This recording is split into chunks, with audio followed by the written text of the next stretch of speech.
Shambhu girls hostel पढ़ाई का मंदिर या अपराध का अड्डा। नीट की तैयारी करने आई एक मासूम बेटी के साथ जो कुछ भी हुआ उसने पूरे बिहार की रूह को कपा दिया है, जिसे पुलिस पहले खुदकुशी बता रही थी और उसके बाद आज उसी केस में रेप और पोक्सो एक्ट की एंट्री ने खाकी के दावों की धज्जियां उड़ा दी है। जी हां, एफएसएल रिपोर्ट में छात्रा के कपड़ों पर मेल स्पर्म की पुष्टि हुई, जहां रेप के बाद हत्या की आशंका बताई गई। पॉक्सो एक्ट की एंट्री हो गई है, परिजनों ने सौंपे हैं दस्तावेज और नाबालिग निकली है मृतिका। अब और सख्त होगी धाराएं, क्योंकि एसआईटी का भी एक्शन शुरू हो गया है, जहां 6 संदिग्धों का कराया गया डीएनए टेस्ट। इसमें मनीष रंजन भी शामिल। अस्पताल में ले जाकर लिए गए सैंपल। अब सीआईडी करेगी मामले की नए सिरे से जांच, जहां सीआईडी की टीम कल 4 घंटे परिवार से पूछताछ की। यहां तक कि गृह मंत्री सम्राट चौधरी कर रहे मॉनिटरिंग। देखिए, 6 जनवरी 2026 जहानाबाद की एक बेटी पटना के चित्रकूट नगर स्थित हॉस्टल में बेहोश मिलती है। 11 जनवरी को उसकी मृत्यु हो जाती है। शुरुआत में पुलिस ने इसे नींद की गोली और टाइफाइड जैसे कई मामले बताया। उसके बाद सुसाइड तक बातें बताकर पाला झाड़ने की पूरी तरह से कोशिश की गई, लेकिन माँ बाप का कलेजा चीख चीख कर कह रहा था कि उनकी बेटी ने सुसाइड नहीं किया है।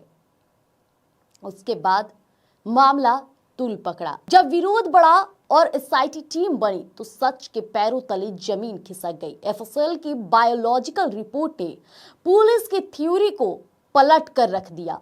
रिपोर्ट में साफ हुआ कि मौत से पहले छात्रा के साथ दरिंदगी हुई थी।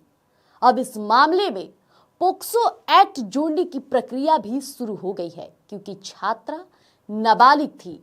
आधार कार्ड और मैट्रिक सर्टिफिकेट ने इसकी पुष्टि कर दी है कि छात्रा नाबालिग है और इंसाफ की आंच अब सचिवालय तक पहुंच चुकी है। गृह मंत्री सम्राट चौधरी के कड़े रुख के बाद 2 पुलिस अधिकारी सस्पेंड भी किए जा चुके हैं, जिसमें रोशनी और हेमंत झा सस्पेंड हुए। अगर एसआईटी की टीम मजिस्ट्रेट की मौजूदगी में डीएनए टेस्ट के लिए तमाम लोगों के सैंपल भेजेंगे। वहीं अब इस केस की बागडोर सीआईडी ने संभाली है। सीआईडी की टीम ने हॉस्टल के उस कमरे को भी खंगाला है जहां छात्रा रहती थी। प्रबंधन से तीखे सवाल पूछे जा रहे हैं और साक्ष्यों को नए सिरे से जुटाया जा रहा है।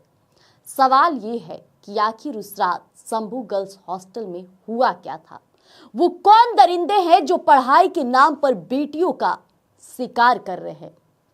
बिहार महिला आयोग की नजर और सरकार की मॉनिटरिंग के बीच अब बस डीएनए रिपोर्ट का इंतजार है, जिसके बाद सलाखों के पीछे होंगे वो गुनहगार जिन्होंने एक सपना देखने वाली आंख को हमेशा के लिए बंद कर दिया।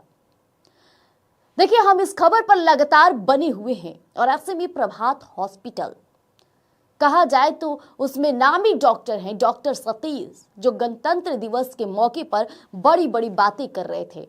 अब उन्हें भी आईना दिखाने का समय आ गया है। बस कुछ पल का इंतजार है। बने रहिएगा, जल्द आएंगे आपके बीच नया अपडेट लेकर।